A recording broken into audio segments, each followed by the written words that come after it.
Hey, what's up, guys? Okay, real talk. Have you ever found yourself sitting on the couch, scrolling through your phone, half watching Netflix, sipping that third beer, and suddenly thinking, what the hell am I even doing? Like, you're not sad exactly, but you're not really happy either. You're just kind of numb. And if someone asked you how you feel, you'd probably say, I'm fine. Because honestly, you're not even sure what you're feeling. Well, you're not alone. A lot of guys in their 30s are stuck in this weird emotional gray zone. We've been taught to push feelings down, tough it out, and just keep moving. But here's the truth. Numbing out doesn't make the hard stuff go away. It just buries it until one day it explodes, or worse, slowly eats away at your joy. So today, we're diving into something real, how to stop numbing out and start actually feeling without getting swallowed whole by your emotions. Quick disclaimer before we dive in. I am not a therapist, psychologist, or any kind of certified expert. Everything I'm sharing is stuff I've researched online, learned from books, podcasts, or lived experience. If you're dealing with something heavy or complex, please reach out to a qualified mental health professional. Seriously, no shame in that. All right, let's get into it. Let's start with the basics. Why the heck are we numbing out so much? Short answer, because life is freaking hard. By the time you're in your 30s, you've probably dealt with career pressure, relationship drama, or divorce. Family stuff, bills, debt, health issues, and that sneaky feeling like, is this really it? Emotions come with all that anxiety, anger, fear, grief. But guess what? Most of us were never really taught how to feel them. We learned to suck it up, push through, be a man. So instead of sitting with tough emotions, we do what we can do. We escape. We reach for whatever numbs the discomfort: alcohol, work, porn, video games, endless scrolling, food, even just being constantly busy. Sound familiar? Let me tell you a quick story. There was a guy I knew, early 30s, great job, seemed like he had it together, but he told me he'd get home, pour a drink, and scroll TikTok for hours every night. He wasn't falling apart on the outside, but inside he felt disconnected, numb, lost. He said, I don't feel bad, I just don't feel anything. And that's the thing. Numbing doesn't just dull the pain, it dulls everything. We don't get to selectively shut down emotions.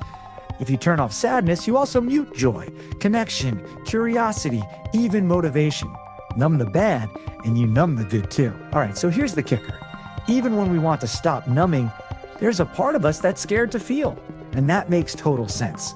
Feeling your emotions, especially after years of avoiding them, can be terrifying, you might think. If I let myself feel this, I'll break. I'll look weak. I won't be able to handle it.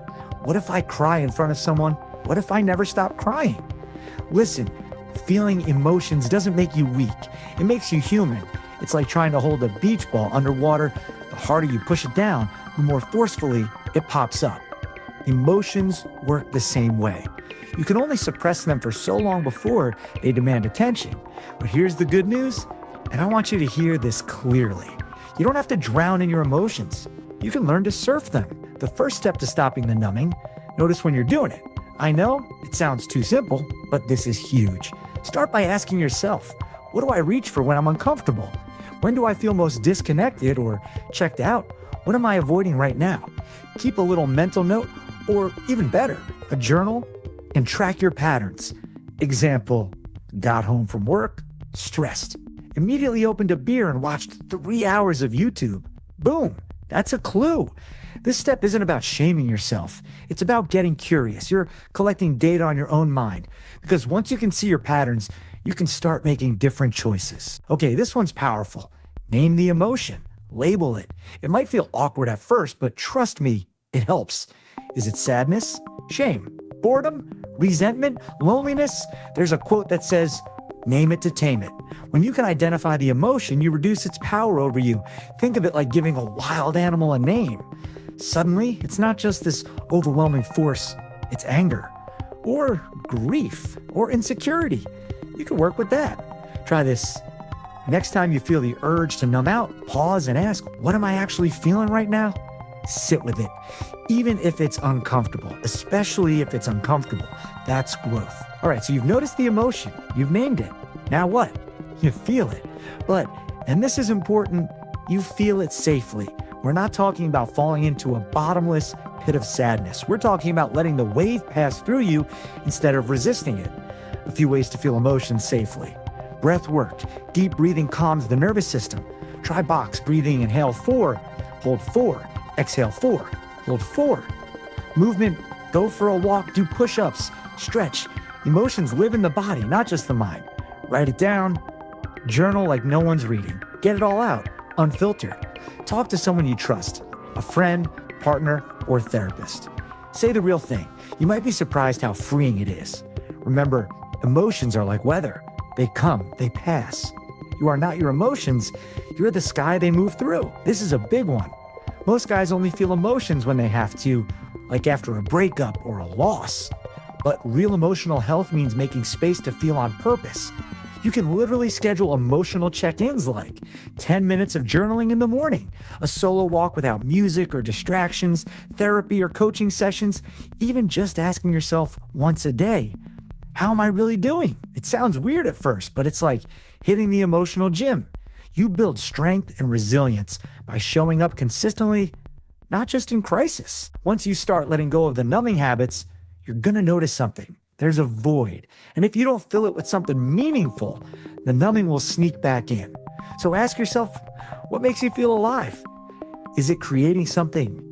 Music, writing, building stuff? Is it physical? Lifting, boxing, hiking? Is it community? Talking with other guys who get it. Replace the quick dopamine hits with habits that actually nourish you. One guy I know quit drinking and started trail running. Not because he should, but because it made him feel powerful again. He said it reminded him of who he was before life got so heavy. Let's be real. Some emotions are too big to handle solo. And that's not a weakness.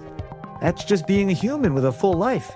If you're feeling stuck, overwhelmed, or like your emotions are running the show, please talk to someone. Therapy isn't just for people who are broken. It's like having a guide through the emotional jungle. You still do the walking. They just help you not fall off a cliff. If therapy feels too big right now, try joining a men's group or even just talking with a friend you trust. Saying it out loud takes away so much of the shame. All right, let's bring it home. If there's one thing I want you to take from this video, it's this. Numbing might feel safe, but it's costing you your aliveness. You don't have to drown in emotions. You just have to stop running from them. Start small. Notice the numbing. Name the feeling. Sit with it. And bit by bit, you'll start reconnecting to the full range of your humanity, not just the survival mode version. Because you're not meant to just cope through life. You're meant to live it. Fully. Fiercely. Honestly. If this video resonated with you, give it a like. Drop a comment below. Maybe share a moment when you caught yourself numbing out and what helped you face it. And if you think this could help another guy out there, send it his way. Subscribe if you want more real talk like this. No fluff, no guru nonsense, just conversations that matter. Take care of yourselves. Seriously, you're worth it. Peace.